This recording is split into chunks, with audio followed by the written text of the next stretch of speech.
Our story begins with Sandy holding her daughter Laura along with her friend Nick inside the car. She was pulling her by the ear and brought her into the house, swearing to her not to speak to him again. But Laura did not like this and told her that she had the right to go out with him whenever she wanted. Then she added, "Tomorrow is my birthday." Sandy responded sternly, "You are clearly from a respectable family, but you are heading into trouble. You will stay inside the house, and you are not allowed to go out all week." Naturally, Laura did not care about her words. Early in the morning, Laura put on her clothes and left the house before her mother woke up, unaware that her little sister had seen her leaving. She went to her friend B, and Laura asked her, "Where are we going?" B replied, "You'll see when we arrive." She then took her straight to the marina. At that moment, B noticed a young man and was very impressed by him. When Laura saw that her friend was interested in him, she called out to him, saying her friend liked him, then ran away, leaving them together, which made everyone burst out laughing. Afterwards, they went to their friend Park, and then took Laura to her friend Nick, who had prepared a birthday celebration for her on a private yacht. Laura was delighted by the surprise and went to hug and thank her friends. Then she went with Nick to spend her birthday alone with him. At that moment, her mother found out what had happened, after her little sister told her that Laura had gone out early in the morning with B.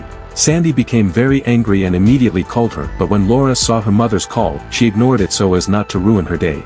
Later, Nick called her to go swimming in the sea. While they were enjoying their romantic moments, they felt something pulling them down. Nick thought Laura was teasing him, and Laura thought he was playing with her, until they saw the shadow of a large shark approaching them. Laura became tense and scared, while Nick tried to stay calm and soothe her, asking her to swim slowly toward the yacht so that the sharks would not sense them. They started swimming slowly, but suddenly a shark attacked Laura and bit her leg. As soon as her blood flowed, the other sharks attacked as well. Nick tried to push Laura toward the boat so she could get on, while the young man B had noticed earlier was watching them from a distance. He clearly saw that Nick and Laura were in danger from the sharks, but strangely, he did not move to help them at all. He stood there until he was certain that Nick had died and the sharks had devoured him. Only then did he approach Laura and rescue her alone. In the evening, Sandy arrived at the marina and saw her daughter being taken into an ambulance, surrounded by the press. Everyone was asking about the young man who saved her and called him a hero. We then learned that his name was Bruce. The next morning, when Laura woke up in the hospital, she was shocked to learn that Nick had died. Shortly after, Bruce came to visit her, greeted her mother and sister, and continued to reassure them about her condition. Sandy welcomed him warmly, admired his personality, saw him as a polite young man from a respectable family, and even wished he would marry her daughter. She admired him even more when she learned that he volunteered to help cancer patients, and he spoke kindly and with clear courtesy. Days passed, and Laura continued to see him coming daily to check on her, until the day her friend B visited and told her, "This young man is interested in you, and it's clear that he wants to be with you." As for him, while he was walking a little at the marina, he went up to the yacht where Nick had died, and there he found Nick's phone and Laura's phone, which he took to use for something. Laura was finally healed and returned home, where she discovered that her mother had removed the picture of her late boyfriend. Angered, she went to scream at her. Her mother told her that she had done it for her own good, so she could forget him since he had died and would never return. But Laura replied that she would never forget him, and that the picture wasn't what reminded her of him, he would always live in her heart. She then put the picture back in its place and kept looking at it. Afterwards, she stood in front of the mirror, contemplating the shark bite scar on her leg. At that moment, Bruce entered to check on her once again. Her mother welcomed him warmly and let him into her room. Bruce began talking to Laura and asked her to accompany him the next day to a party his family was hosting to raise funds for cancer patients. He told her that it was necessary for her to go with him. Laura sensed that Bruce was trying to get close to her and apologized, saying that she was not ready to enter any relationship because her boyfriend had recently died and she was still unable to forget him. But Bruce replied that he considered her merely a friend and he wanted her to go only because his family always saw him alone and he wanted to show them that he had friends. Naturally, Laura agreed and trusted him. The next day, he sent her an elegant dress to wear to the party. Her mother was overjoyed by this gesture, and Laura liked it too because, after all, she was a girl who loved beautiful details. The next day, she went with him to the party and met his parents. They welcomed her and tried to console her regarding the accident she had suffered in the sea. However, Laura noticed something strange. They spoke to her as if she were his fiancée, not just a girl accompanying him. She approached him and spoke privately, telling him she felt uncomfortable because his family misunderstood the situation. He explained that the reason was that he hadn't been involved with any girl for a long time, so his family assumed he wanted to marry her. He asked her not to worry, to enjoy the evening, and assured her that he would explain everything to his family later. She agreed, even though she wasn't entirely comfortable.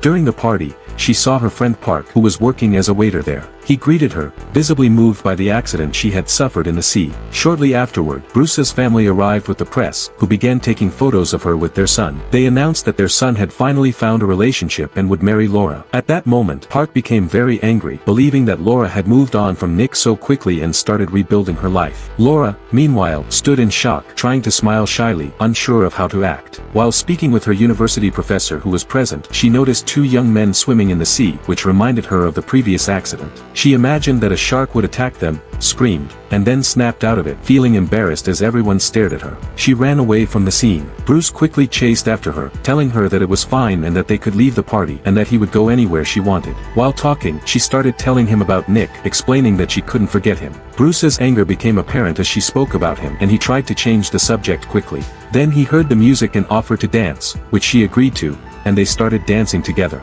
After a short while, Bruce suddenly slipped and called her by the name Ellie. At that moment, Laura thought that was the name of his previous girlfriend. While dancing, he suggested that they go down into the water. At first, she refused and was afraid because of her past trauma, but he reassured her that it was just a pool, with no sharks. He kept convincing her until she finally agreed.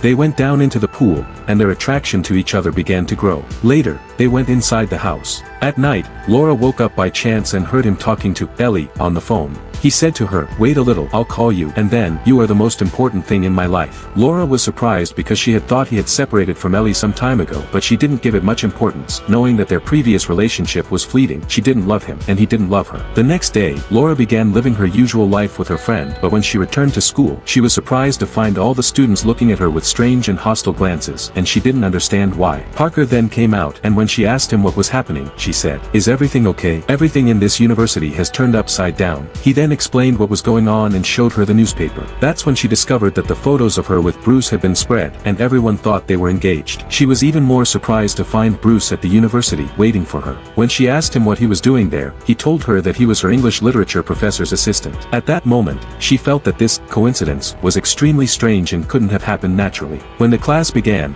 Bruce asked the students a question, and Parker raised his hand to answer. However, Bruce was angry at him and gave him an embarrassing answer in front of everyone. In the evening, Parker went to the bathroom, and Bruce followed him to take revenge. He struck him hard on the head, knocking him to the ground, then grabbed him and began threatening him. At that moment, Parker hadn't seen who hit him, but when he noticed the mark on the spot, he realized that it was Bruce. From that day on, Parker withdrew from confrontation and no longer spoke to him out of fear for his own safety. Days passed, and Laura noticed that Parker no longer behaved with her as he used to. She confronted him and asked what was happening, but he was too afraid to tell her anything. What confused her even more was that wherever she went, she found Bruce there. One day, she even went to the supermarket with her mother and was surprised to see him there, greeting her. Whenever she asked him, he just said, "Just a coincidence." Only then would she understand why he had taken her phone from the yacht on the day her friend died. As it turned out, he had installed a tracking device on it to know her whereabouts at all times. While they were standing together, a girl named Liz approached, greeted Bruce, and then Laura, telling her that she had known her since the sea accident. Laura asked, "How do you know Bruce?" Liz replied that Bruce had been in a relationship with her sister, Ellie, years ago.